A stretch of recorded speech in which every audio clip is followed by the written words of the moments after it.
Beautiful people, welcome back again and happy new year to you from my end.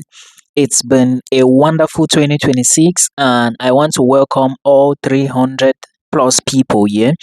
And I want to tell you that 2026 is not going to be a year to joke. We are going to be moving at the speed of light. Actually, I've been so busy, but now I am back. Now, this video goes to those who are trying to move to Canada. If you are moving to Canada in 2026, this is something you should know. As a student, of course, that is the best route you can use to migrate, but you should understand that visa approval rate, especially from third world countries for international students to Canada, has also dropped drastically. Now, the reason is because Canada is trying to revitalize and they are also looking at bringing in more people for the sectors that they do need. They do not need more, maybe people in specific sectors anymore. And if you have been following the IRCC website, I also sleep there. Most of the time, I take my time to read information from there because I have done this before. Those of you following me on my other channel, you know that already. So if you really want to move to Canada, please pay attention to IRCC and also understand that proof of funds to study in Canada have increased, not doubled, but you should also remember, even the fact that, despite the fact that it has increased, even if you go for visa application, like you submit an application on IRCC without proper documentation, and equally, if IRCC feels that the documents you are submitting are not genuine, you are actually not saying the truth, then the visa would not be approved. Now, understand that even if your visa is not approved, you can maybe get a ban. Like, it will not be approved and you can still get a ban. Like, they ban you from Canada for maybe 5 or 10 years. So you have to be careful. Now, if you are looking on getting PR in Canada or citizenship in 2026, 2027, 2028, or even 2029 and 2030, your journey in Canada begins with the province in which you are actually moving into. Now, this is most especially to international students, not to PR holders, but this video is a general video that is going to address both individuals. To international students, first, let me begin with PR holders. PR holders here, I'm talking to those who already left Africa with their PR in their pocket. That is, they actually went through the express entry route. For them, they already know the province they are going to, so I do not think they have a problem. Now, for international students, you are going to have a problem if you do not know the right province you are going to enter in Canada. Now, why am I saying you are going to have a problem? The reason I'm saying so is because Canada is extremely expensive now. Of course, the Netherlands is expensive, but not like Canada, but Canada is extremely expensive. A 2+1, let's just say a 1 bedroom apartment, which is a toilet, a kitchen, a living room, and of course, a bath, will cost you maybe €1,000 in a place like New Brunswick, but in another place like maybe British Columbia or maybe Ontario is going to cost you more money. This is just an example. So you need to know where you are going to. Now, somebody was asking me today, Milton, why aren't you talking about Canada? And I told the person that I only talk about Canada on this particular YouTube channel. Now, some things that you need to know. Canada last year nominated a lot of people for, nominate so many people via the express entry route and equally brought in a lot of international students. But if you check IRCC, you will notice that there is information there telling you on how many people are going to migrate to Canada in 2026 and 2027. Now, if you haven't seen that information, you should note that the number of visas that were approved last year or last 2 years will drop in 2026.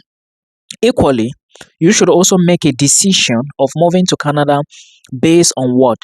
The pathway, which is, like I said, student visa is the easiest. Now, remember, I keep insisting on the fact that if you are going to Canada now, apply to state universities. Yeah, you can also apply to a community college, but do not forget what IRCC said. You should be coming to our country to study a course that after that you can get a job and also secure your stay in Canada. So make sure you start from IRCC and check the courses that are all available to avoid problems in future.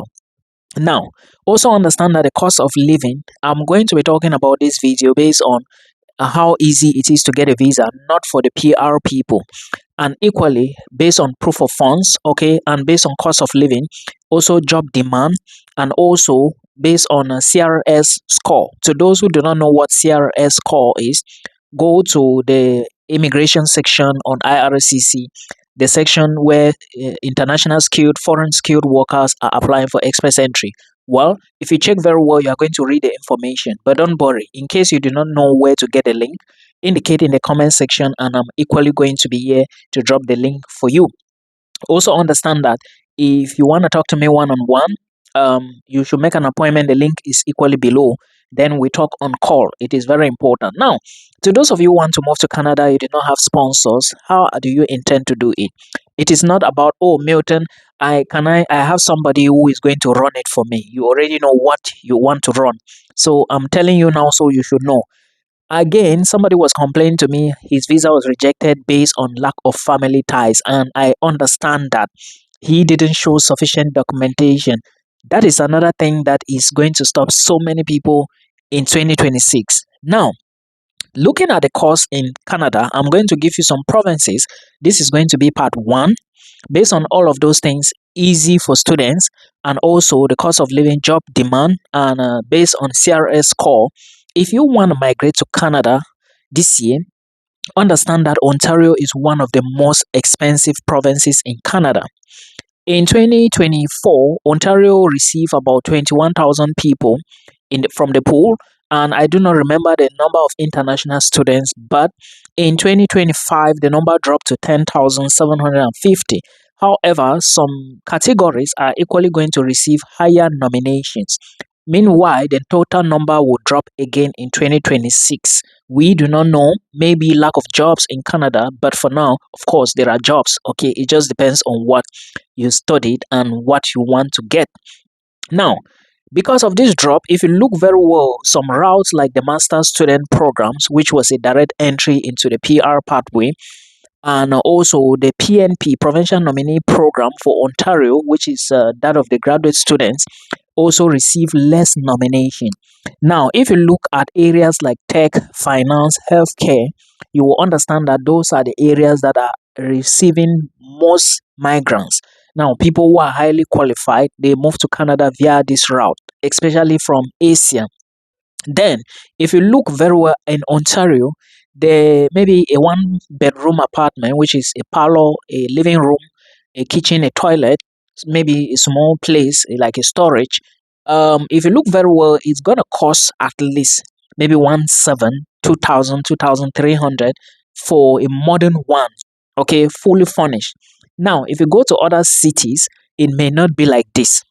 So before you move to Ontario, or in case you are trying to follow a nomination program in Ontario, depending on which one, I do not know, you should understand that this is what you are going to face. It is important for somebody who have money or who doesn't have money to make a decision now. However, if you have the money, I do not think it should be a problem for you. How, for international students, this is not the type of province you should find yourself in Canada, especially from somebody who comes from the broke community. It's very important. Province number two is I'm going to talk about British Columbia now. And with British Columbia, I wouldn't say it is some almost the same, but it's also very expensive. Okay, the same number of people attracted in Ontario last 2 years, while British Columbia uh, saw a fewer population or a less number, about 18,000. But before this year, 2025, like last year ended, British Columbia had a drop. So now, if you're looking at provinces that are very expensive, of course, British Columbia is one, but they do not really need so many people in specific areas. Well, for the tech, they still need people in the tech, but highly professionals, highly qualified professionals. Now, if you look very well, you will see that they are also looking for healthcare professionals and entrepreneurs. And equally, the PMP from last year dropped from 8,000 to 400. to 4,000. Now, that is to tell you that British Columbia do not actually need too many students, too many professionals. They do not need too many people in the province. So, in case you are thinking as a student, avoid applying for schools in British Columbia. There is a story I will share with you people, but not now. I actually got admission in British Columbia. There is a college there I got admission, but during that time when I was preparing for visa application, that was when Canada said they do not need certain people in specific categories, and there was nothing I could do. Then I thought about the whole thing, seeing myself getting rejected, and I didn't want to spend a lot of money without results, so I had to switch to the Netherlands, and I totally enjoy it here. So these are some of the provinces. I've talked about Ontario, I've talked about British Columbia. I'm equally going to talk about the other provinces later in another video. We will meet again in that other one. Please do not forget to share the video. Thank you so much.